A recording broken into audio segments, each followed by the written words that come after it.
உலகெங்கும் உள்ள தமிழ் மக்களுக்கு ஜோதிட சேவையில் சேலம் ஜோதிட ஆராய்ச்சியாளர்கள் சங்கம். தமிழ் உலகின் ஜோதிட ஜோதி Salem online astro TV.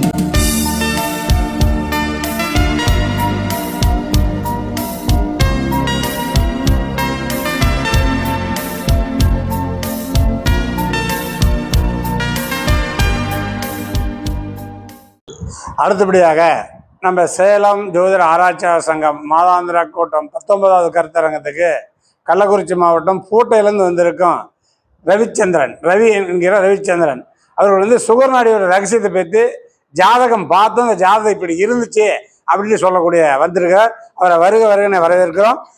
Salem ஜோதிட ஆராய்ச்சி சங்கம் மாதாந்திர கூட்டத்துக்கு எனக்கு பேசக்கூடிய தலைப்பு சுகர்நாடி ஜோதிட ரகசியங்கள் தலைப்பில். இது வந்து இந்த ஜாதகனுக்கு வந்து கல்யாணம் டைவர்ஸ் ஆயிடுச்சு. இவனுக்கு 31 வயசு 3 மாதம் ஆகுது. ஜாதகம் என்னன்னா ரிஷப லக்னம், லக்னத்துக்கு 2ல் சந்திரன், 3ல் வந்து செவ்வாய், 6ல் ராகு, 7ல் குரு, 9ல் சுக்கிரன், 10ஆம் இடத்துல வந்து சூரியன் புதன் சனி, 11ல் மாந்தி, 12ல் கேது. இப்போ ஓடுறது வந்து சனிதியில் சந்திர புத்தி ஓடுது. நான் என்ன சொன்ன கணக்கு போடுறது, எப்போ உனக்கு கல்யாணம் ஆகி டைவர்ஸ் ஆகி 7 வருஷம் ஆச்சாருண்ணா எடுத்ததும் அதான் கேள்வி. ஏன்னா லக்ன புள்ளி உனக்கு வந்து மிருகசியம் 1ஆம் பாதம். அப்போ செவ்வாய் எங்கே கொண்டாருன்னா லக்னத்துக்கு 3ல் நீச்சம் ஆகிட்டார் ஆச்சுங்களா. அதாவது 12ஆம் இடம் அயன சயனம், 12 கூட போய் அவர் வீட்டுக்கு 4ல் வந்து நீச்சம், லக்னத்துக்கு 3. அப்போ உன் வீட்டில் வந்து உன் பேச்சை யாரும் ஏற்றுக்க மாட்டாங்க அப்படின்னு சொன்னேன். ஏன்னு கேட்டான், லக்ன புள்ளி கேட்டாவே ஒரு கூமுட்டை அப்படின்னு தான் சொல்லுவாங்க. எங்கள் ஐயா சொல்லுவாங்க, லக்னாதிபதி கேட்டால் கூமுட்டை ஜாத அப்படின்னு சொல்லுவாங்க. அதெல்லாம் உன் பேச்சு யாரும் வீட்டில் ஏற்றுக்க மாட்டாங்கப்பா அப்படின்னா, ஆமாம் ஏற்றுக்கிறதில்ல, யாரும் ஏற்றுக்கிறதில்ல அப்படின்னு சொன்னான். சரி, 2ஆம் இடத்துல சந்திரன் விடார், 3 கூட 2ல் வரக்கூடாது. அதாவது பாரம்பரிய முறைப்படி 3 கூட 2ல் வரக்கூடாது. 3ஆம் இடம் தான் புகார், 3ஆம் இடம் தான் வீரியம், 3ஆம் இடம் தான் அதாவது கை கால் எண்ணம் இயக்கம் இயலிசை நாடகம் எல்லாமே போட்டி எல்லாம் தான். அப்போ 3 கூட சந்திரன் 2ல் வந்து உட்காந்துட்டார். அப்போ சந்திரன் வந்து ராகு 6க்கு போட்டார். அப்போ நான் என்ன சொன்னேன், உனக்கு வந்து கன்னிஸ்திரமான பொண்ணு கல்யாணம் பண்ணக்கூடாது உனக்கு. ஏன்னா 2ஆம் அதிபதி புதன் போய் 10ல் உட்காந்துட்டார், கர்மம் ஆகி போச்சு. 2 கூட 10ல் போய் கர்மம் பண்ணாவே அப்போ முதல் மனைவி கர்மம் பண்ணிடணும், இல்லை ஓடிடும், இல்லை செத்துடணும். இல்லையா டைவர்ஸ் ஆயிடுச்சுங்க, 7 வருஷம் ஆயிடுச்சு. நான் எந்த பொண்ணு போய் பார்த்தாலும் பொண்ணு கொடுக்குறேன்ற அவர் பார்த்தா இல்லைன்னு சொல்லிடுறாங்க அப்படின்னு சொன்னான். சரி, நான் கடைசியாக அதுக்கு சொல்கிறேன், பரிகாரம்லாம் சொல்கிறேன் அப்படின்னு சொல்லிட்டு அதுக்கடுத்து 4ஆம் இடம். 4ஆம் இடம் வந்து எதிரானா சிம்ம வீடு. சிம்மத்துக்கு அதிபதி சூரியன் வந்து இப்போ 10ல் உட்காந்துட்டார். சூரியன் வாங்கின சாரம் குரு சாரம். குரு வந்து ரிஷப லக்னத்துக்கு 8 கூடிய சாரம் வாங்கிட்டார் சூரியன். அப்போ நான் சொன்னேன், வீடு வந்து இடிச்சு கட்டிட்டுக்கிறீங்களா அப்படின்னு கேட்டேன். ஆமாங்க, இப்போ கூட ஆல்ட்ரேஷன் பண்ணி யாரோ ஒரு ஜோசிகாரன் வந்து வாஸ்துலாம் பார்த்து இடிச்சு கட்டிட்டு 40க்கு 60 வீடு, 6/24 2400 சதுரடி வீடு. ஆனால் 2400 சதுரடி வீடும் கட்டி வருஷமெல்லாம் இடிச்சு கட்டுற வேலை தாங்க. ஆனால் இன்ன வரைக்கும் அந்த வீடு வந்து நிரந்தரமாக முடிஞ்சதே இல்லை. வருஷத்துக்கு ஒரு தாட்டி இடிச்சு கட்டிக்கிட்டு தான் இருக்கிறோம் அப்படின்னு சொன்னான். நான் சொன்னேன், உங்கள் வீடு வாஸ்து பிரகாரம் வீடு வந்து அமைப்பு சரியில்லை. உனக்கு வந்து அதாவது மிதுனராசிக்காரன் கிழக்கு வடக்கு வாசி வீடு தான் இருக்கணும், மேற்கு தெற்கு செட் ஆகாது அப்படின்னு சொன்னேன்.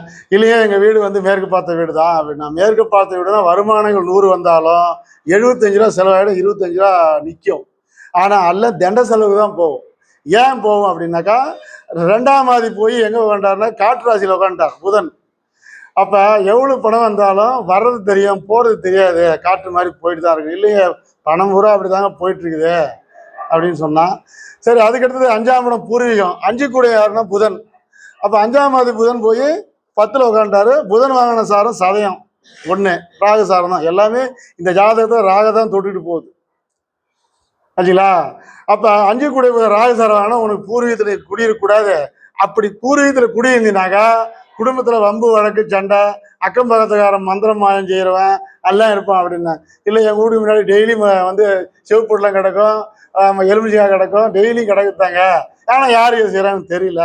என் குடும்பத்தில் வந்து டெய்லி சண்டை சச்சரவு தான் போயிட்டு இருக்குது அப்படின்னாங்க. சரி, நல்ல வாசுகாரங்களாம் பார்த்து நீ வந்து வீட்டை வந்து சரி பண்ணுங்க. சரி பண்ணாத வரைக்கும் குடும்பம் நிலைக்கு ஆகாது. உனக்கு இந்த வீடு ஒத்து வராது. ஏன்னா உனக்கு 4ஆம் தேதி போய் 8 கூடிய சாரம் உனக்கு இந்த வீடு வேணாம், அண்ணன் தம்பி உன் கூட பிறந்த ஒரு பொண்ணு ஒரு ஆணு பிறந்திருக்குது, அதனால் இந்த சொத்தை வந்து அவங்கள்ட்ட கொடுத்துட்டு உனக்கு பங்கு கொடுத்தாலும் வாங்கிக்க, இல்லைன்னா தனியாக போய் வாங்கிக்கிட்டு நீ இடம் மாற்றி வந்து வீட்டை கட்டிக்கிட்டு இருந்தீங்கன்னா குடும்பம் நல்லா இருக்கும். ஆனால் கன்னீசரமான பொண்ணு கட்டக்கூடாது. ஏன்னா 2ஆம் தேதி கெட்டு போச்சு, 7ஆம் தேதி செவ்வாயும் நீச்சம் ஆகிட்டார். அப்போ செவ்வாய் வாங்கின சாரமும் ஆயில்யம் புதன் சாரம் தான் வாங்கிட்டாரு, செவ்வாய் வந்து வக்கரம் ஆகிட்டார். அப்போ வக்கரம் ஆனாவே வந்து நிலையான குடும்பம் அமையாது உனக்கு. அப்போ 6ஆம் இடத்துல ராகு இருக்குது, 6ஆம் இடத்துல ராகுன்னா நீ நிலையான தொழில் செய்ய முடியாது அப்படின்னா. ஏன்னு கேட்டான், அதாவது ரிஷப லக்னத்துக்கு 10ஆம் இடம் சனி தான். சனி வந்து சூரியன் சனி புதன் 3 பேர் 10ஆம் இடத்துல உட்காந்துட்டாரு. சனி வாங்கின சாரம் ராகு சாரம் தான் வாங்குது ஆச்சுங்களா. அப்போ ராகுக்கு 6-8 உள்ள கிரகமும் கேதுக்கு 6-8 உள்ள கிரகமும் அடிப்படும். அப்போ எப்படி சுத்தினாலும் 2 பாம்பு கிடமத்தில் இந்த கிரகம் பூரா மாட்டிக்கிச்சு. அப்போ நிலையான தொழில் செய்ய முடியாதுப்பா அப்படின்னா, இல்லைங்க 4 நாள் வந்து ஒரு வேலைக்கு போவேன், அப்புறம் பார்த்தா ஒரு 4 நாளைக்கு வேலைக்கு போவேன், ஆனால் நிலையான தொழில் செய்ய முடியல, இன்னை வரைக்கும் வந்து நிலையான குடும்பமும் எனக்கு அமையலை அப்படின்னா, உனக்கு வந்து கல்யாணம் அமையிறது வந்து ஒரு இப்போ இல்லை, 2027 அதாவது நவம்பர் மாதத்துக்கு மேலே தான் உனக்கு கல்யாணம் அமையும். இதுக்குள்ளே நீ எத்தனை கல்யாணம் பண்ணாலும் காதல் கத்திரிக்காய் பண்ணாலும் உனக்கு காதல் கத்திரிக்காய் பண்ணாலும் நிலைக்காது. ஏன்னா சந்திரனும் சுக்கிரனும் கெட்டுட்டார். சந்திர வாகன சாரம் திருவாதிரை 4, சொர்க்க வாகன சாரம் இது சந்திர சாரம் வாங்கிட்டார். அப்போ எல்லாமே ராகத்தோடுது. உனக்கு பெண்கள் வந்து தேடி நீ போனாலும் பெண்கள் உன்னை கண்டு ஓடிப்படும். இந்த காதல் கத்திரிக்காயெல்லாம் உனக்கு செட் ஆகாது. உனக்கு கன்னித்தனமான பொண்ணு வேணாம். அதனால் வந்து கணவனை இழந்த பொண்ணு கணவனால் கைவிட்ட பொண்ணை கட்டுங்க. கல்யாணம் வந்து அது இவங்க வந்து முஸ்லீம், இவங்க அதனால் வந்து உங்கள் இதில் வந்து நீ ஆண்கள் கட்ட மாட்டாங்க, பெண்கள் தான் கட்டணும். இது கட்டுறதுனால நீங்கள் வந்து ஒரு தர்காவில் கட்டுங்க. கல்யாணம் பண்ண மாட்டா ஒரு தர்காவில் கட்டுங்க, இல்லை பள்ளிவாசலில் கட்டுங்க, மண்டபத்துலேயோ வீட்லேயோ கட்டக்கூடாது. அது மாதிரி கட்டினீங்கன்னா வாழ்க்கை சிறப்பாக இருக்கும் அப்படின்னு. உங்கள் அம்மாவுக்கும் உங்கள் அப்பாவுக்கும் வந்து ஈகோ பிரச்சனை ஓடும் அப்படின்னு. ஏன்னு கேட்டால் சந்திரன் வந்து ராகுசாரம் வாங்கிட்டாரு, சூரியன் குரு சாரம் வாங்கிட்டார். அப்போ சூரியன் 8 கூடிய சாரம், சந்திரன் வந்து 6 கூடிய சாரம். 6-8 இருந்தாலும் என்ன பண்ணோம், ஏட்டிக்கு போட்டி தான் போவோம். நான் ஒன்று சொல்கிறது நீ செய்ய மாட்டேன், நீ சொல்கிறத நான் கேட்க மாட்டேன். அப்போ அப்பாவுடைய ராஜ்யம் தான் வீட்டில் நடக்கும், அம்மா ராஜ்யம் வந்து சரி வராது. அப்போ இவங்க 2 பேர்த்துக்குள்ள கொஞ்சம் ஈகோ பிரச்சனை தான் குடும்பம் நடத்த முடியும் அப்படின்னா அப்படி தாங்க போயிட்டு இருந்தாங்க. சரி அண்ணன் தம்பிலாம் எனக்கு தாங்குவாங்களா அப்படின்னாங்க. அண்ணன் தம்பி அவங்களும் வந்து அவங்களுடைய வேலையை தான் பார்ப்பாங்க. ஏன்னா செவ்வாய் புதன் சாரம் வாங்கிட்டார், ஆயில்யம் 1, வேதகன் சாரம் வாங்கினாவே குடும்பம், அதாவது அண்ணன் தம்பி உனக்கு வந்து ஒத்துழைக்க மாட்டான். நீ எப்பவுமே வந்து உன்னுடைய புத்தியால் உன்னுடைய நினைப்பால் தான் நீ மேலே வரணும் ஆச்சுங்களா. மனைவி வந்திருப்பாலும் உனக்கு யோகம் வரும். ஏன்னா 7ஆம் இடம் தான் மனைவி, 7 கூடிய செவ்வாய் வந்து நீச்சானதுனால அம்சத்தில் வந்து 5ல் இருக்கிறார். அதனால உனக்கு இந்த ஓடுற திசை வந்து இது சனி திசையில் சந்திரபுத்தி ஓட்டுக்குது. இப்போ அது வந்து இந்த செப்டம்பர் மாதம் 2020 வரைக்கும் இருக்குது. இதுக்கு போன பிற்பாடு செவ்வாய் திசை வரும்போது நீ கல்யாணம் பண்ணு, சிறப்பான வாழ்க்கை அமையன்னு சொல்லிட்டு. அப்போ ஒரு ஜாதகத்தில் ஒரு மனிதனுக்கு வந்து ஜாதகம் பார்க்கும்போது 4ஆம் இடம் பலமாக இருக்குதா, அப்போ 4ஆம் இடம் பலமாக 1-5-9 திரிகோணம் பெற்று இருந்தால் அவன் சொந்த வீட்டில் கட்டலாம் வீடு. இவன் 8 கூடிய சாரம் வாங்கிட்டாரு. அப்போ வீடு கட்டும்போதும் ஜாதகம் பார்க்கணும். ஒரு மனிதனுக்கு வந்து வீடு கட்டும் போதும் இது 8 கூடிய சாரமாக உங்கள் வீட்டில் பூர்வீகத்தில் கட்ட வேணாம், அப்போ வாங்கின சொத்து இருந்தால் கட்டு, பாட்டஞ்சொத்தில் கட்ட வேணாம், நீயா வாங்கின சொத்துலையும் கட்டலாம். அது மாதிரி கட்டினா வீடு நல்லா இருக்கும், அதாவது குடும்பம் நல்லா இருக்கும். தெரியாத போய் 8 கூடிய திசை 6 கூடிய திசையில் நடந்து அந்த வீடு கட்டினாக்கா அப்போ வந்து நம்ம வந்து துன்பத்தை அனுபவிக்கிறத இன்பத்தை அனுபவிக்க முடியாது ஆச்சுங்களா. அப்போ வாசகாலம் வந்து நம்ம என்ன பண்ணோம்னாக்கா, ஒரு எந்த வீடாக இருந்தாலும் நான் கிழக்கு மேற்கு தெற்கு 4 முறை இருக்குது. அதில் வந்து எல்லா ராசிக்காரங்களும் புதன் குரு வாசகால் வைக்கலாம். சந்திர வாசகால் ஒரு சில பேர்த்துக்கு ஒத்து வராது, புதன் குரு எல்லாத்தையுமே ஒத்து வரும். ஏன்னா அதாவது புதன் என்பது அறிவு செல்வம், குரு என்பது கல்வி செல்வம், குழந்தை செல்வம், 2 உண்டு.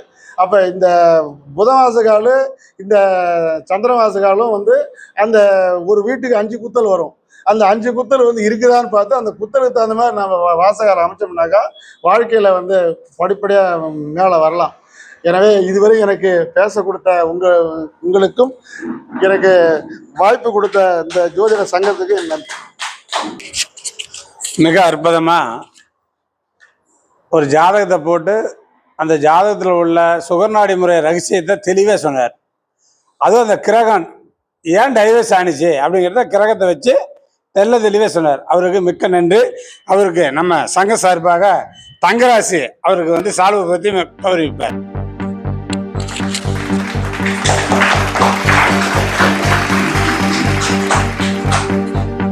நன்றி.